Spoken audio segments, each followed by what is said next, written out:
কোটা সংস্কারের দাবিতে আন্দোলন করা শিক্ষার্থীদের প্রতি এবার সহমর্মিতা জানিয়েছেন পশ্চিমবঙ্গের মুখ্যমন্ত্রী মমতা ব্যানার্জি। এ নিয়ে দিল্লির দ্বারস্থ হয়েছে ঢাকা। ভারতের পররাষ্ট্র মন্ত্রণালয়ে নোট পাঠিয়ে তার বক্তব্যের প্রতিক্রিয়া জানানো হয়েছে। বলেছেন পররাষ্ট্রমন্ত্রী doctor Hasan Mahmud.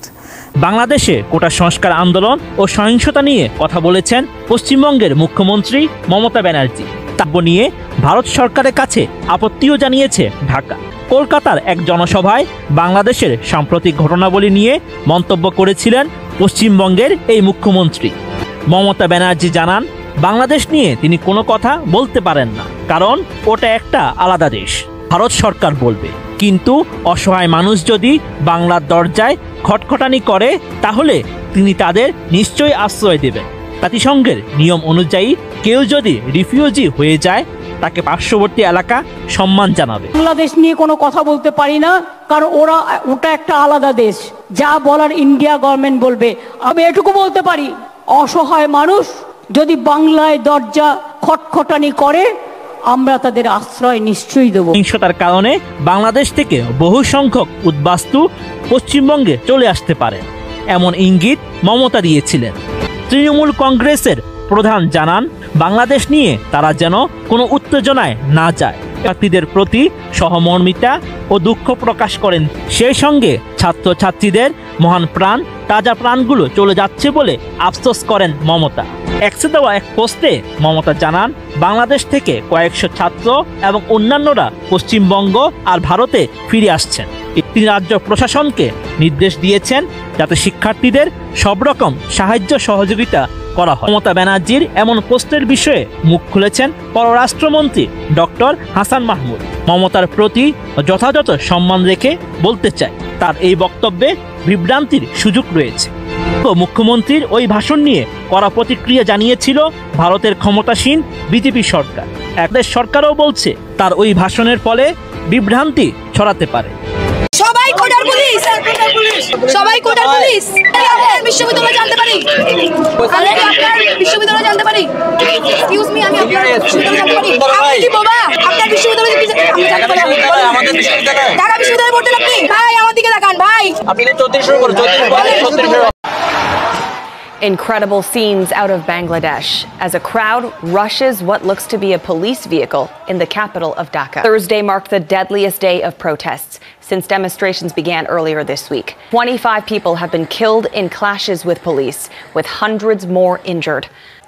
Protesters are demanding an end to a quota system for public sector jobs, which they say only benefits supporters of the Prime Minister. সরকার এটা বলতে পারে যে রাজনৈতিকীকরণ করা হচ্ছে, যেখানে প্রথম থেকেই আমরা বলছি যে আমরা সাধারণ শিক্ষার্থী।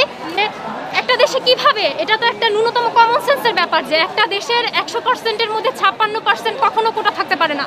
সুস্থ একটা দেশে, সুস্থ সমাজ ব্যবস্থায় কখনো 56% কোটা এটা মেনে নেওয়ার মতো না। সমস্যা তো এখানে গাড়িতে যাওয়া যায় না, ব্যবসা বাণিজ্য বন্ধ, কোনো জায়গায় না যাইতে পারলে কিভাবে মানুষ ব্যবসা করবে। পাশাপাশি আপনার বিভিন্ন জায়গায় এইসব অবরোধের কারণে আমরা একটু আতঙ্কে আছি।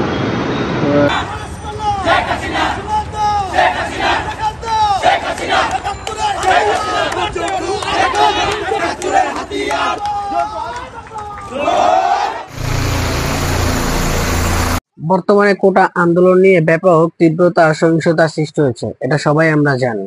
কিন্তু এই আন্দোলনের তীব্রতা বাড়ার সাথে সাথেই বাংলাদেশ সরকার কারফিউ জারি করেছে। এই কারফিউর ভিতরে সারা দেশে ইন্টারনেট বিচ্ছিন্ন থাকার কারণে কেউ কোথাও কি হয়েছে তা খোঁজ খবর পায়নি। কিন্তু ইন্টারনেট সংযোগ দেওয়ার সাথে সাথে আমরা সেসব তথ্য আপনাদের মাঝে তুলে ধরবো এই ভিডিওতে। আর সেসব তথ্য জানতে হলে আমাদের ভিডিওটি সম্পূর্ণভাবে দেখার অনুরোধ রইল। আর এরকম ভাইরাল ভিডিও পেতে হলে আমাদের চ্যানেলটিকে অবশ্যই সাবস্ক্রাইব করে পাশে থাকবেন। চলুন তাহলে জানা যাক। সরকারি চাকরিতে কোটা সংস্কারের দাবিতে 2 সপ্তাহের বেশি সময় ধরে চলতে থাকা আন্দোলনের তীব্র রূপ ধারণ করে বৃহস্পতিবার।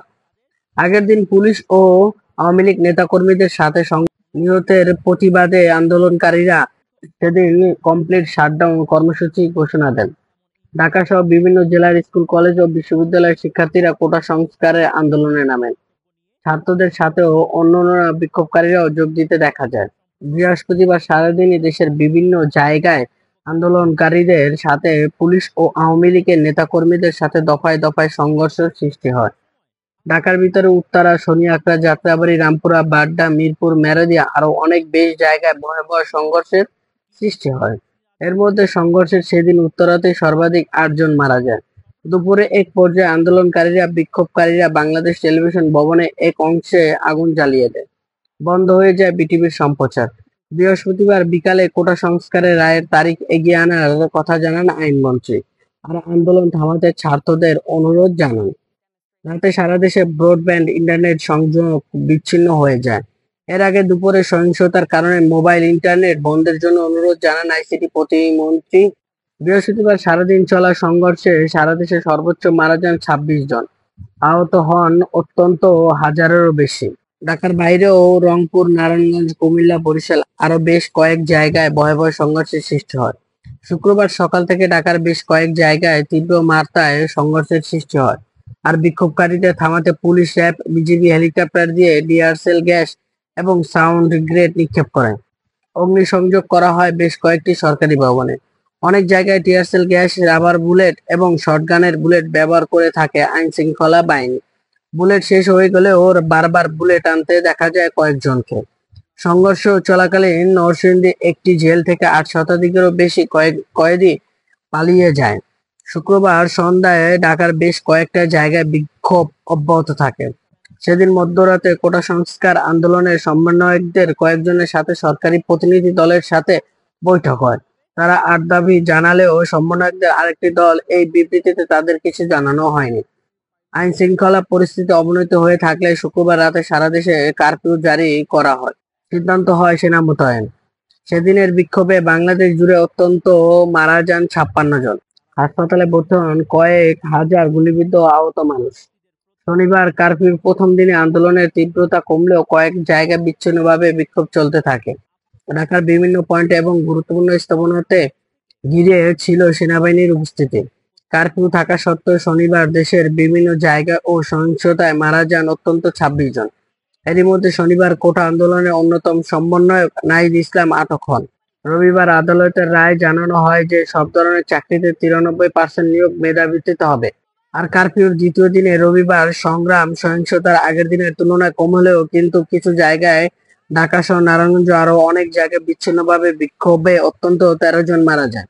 কারফিউর 13 দিন সোমবার স্বরাষ্ট্র মন্ত্রণালয় থেকে জানানো হয় যে ঢাকা, নারায়ণগঞ্জ, গাজীপুর, নরসিংদী বাদে অন্য জেলায় কারফিউ জেলা প্রশাসন তুলে নিতে পারবে।